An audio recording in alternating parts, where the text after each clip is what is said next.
The Society of Women Engineers is exploring some of the interesting stories found in its archives. Today, let's consider the Equal Rights Amendment and SWE's response to it in the 1970s. In early 20th century America, women were held at a legal disadvantage to men in property ownership, finances, employment, divorce, and many other aspects of their lives. To protect women's rights, in 1923, Alice Paul drafted an Equal Rights Amendment to the United States Constitution. The amendment was introduced in Congress in December 1923, and some variation of it was put forward unsuccessfully for the next 5 decades. However, the growing women's movement in the 1960s had changed the national conversation, and in 1972, the Equal Rights Amendment passed both the U.S. House of Representatives and the Senate. The first section and primary provision of the amendment read, "Equality of rights under the law shall not be denied or abridged by the United States or by any state on account of sex." End quote. After the ERA was passed in 1972, 38 states had to ratify or approve the amendment in order for it to be added to the U.S. Constitution. 22 states ratified the amendment within the first year. However, the ERA's progress began to slow in 1973, as some constituencies questioned whether the amendment was truly wanted, needed, and whether it might have unintended effects, such as negating labor laws protecting women in the workplace or compelling them into military service. Within SWE, some leaders and members wanted the society to advocate for the ERA's ratification.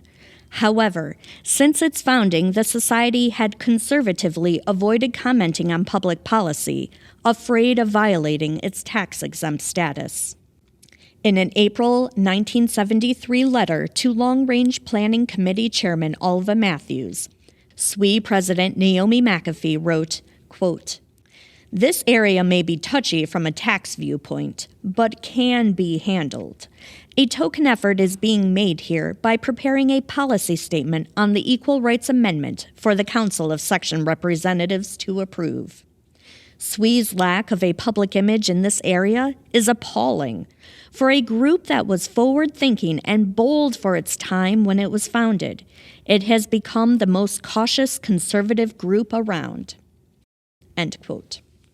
The Council of Section Representatives, predecessor to SWE's Senate, passed a resolution in June 1973 reading, quote, "Whereas the preponderance of data dictates the logic of and the need for the Equal Rights Amendment to the Constitution of the United States of America, and whereas members of SWE as professional people have a vital stake in the American society, and whereas the amendment must be ratified by 38 states to become law, and whereas this ratification depends in large measure on the strength of public opinion in favor thereof, therefore the Society of Women Engineers hereby declares and affirms its full support of the ERA and urges affirmative action by state legislators for its ratification." End quote. Although the resolution soundly passed SWE's council by a margin of 15-1, support among SWE's wider membership was far more complicated.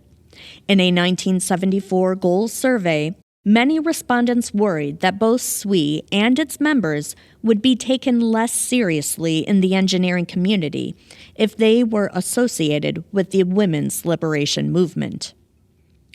One person wrote, quote, "SWE should try to make itself known as a serious association, as opposed to a bunch of radical, bra-burning women's libbers. At least, that's what people think of me when I say I belong to SWE."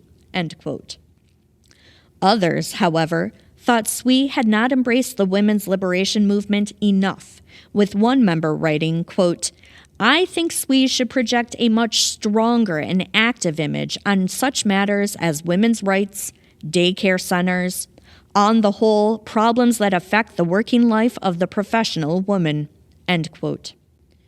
Another member recognized the fine line SWE was walking, stating, quote, because of the women's movement, SWE is commonly thought to be a political, lobbying, or radical organization. I think that in reality, we are too conservative. In image, too liberal, end quote. Nationally, by 1977, only 35 of the necessary 38 states had ratified the Equal Rights Amendment, and progress had stalled completely. In response, several sections brought a motion to SWE's Council of Section Representatives to boycott states that had not passed the ERA. This was a particular problem for the Atlanta section, which was hosting the national convention the following year in Georgia, a state that had not ratified the ERA. In addition to members who simply did not support the amendment, some of those who did believe that SWE would have far more impact by holding conferences and public events for women in non-ratified states.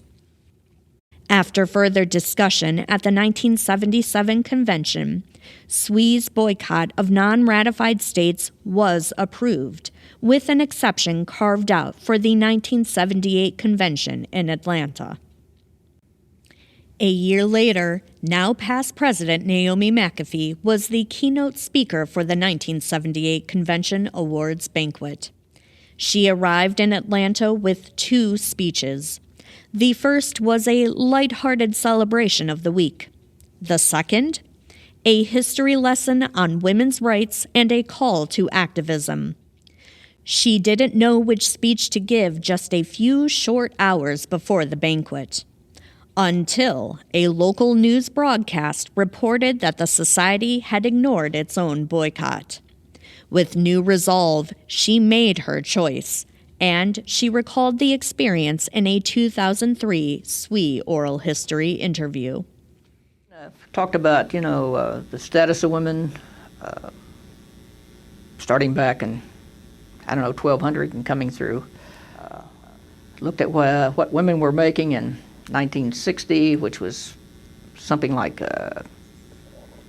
59 cents on the dollar for every dollar a man made, and then ended up with the fact that we were the people who were the educated people, the ones who had really made it, but we were unwilling to support our sisters who hadn't.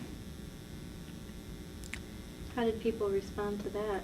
Well, about half the group stood up and cheered, and about half sat at the table. Wow. So the boycott debate continued, especially after the executive committee scheduled a meeting in New Orleans in 1979, even though the state of Louisiana had not ratified the amendment.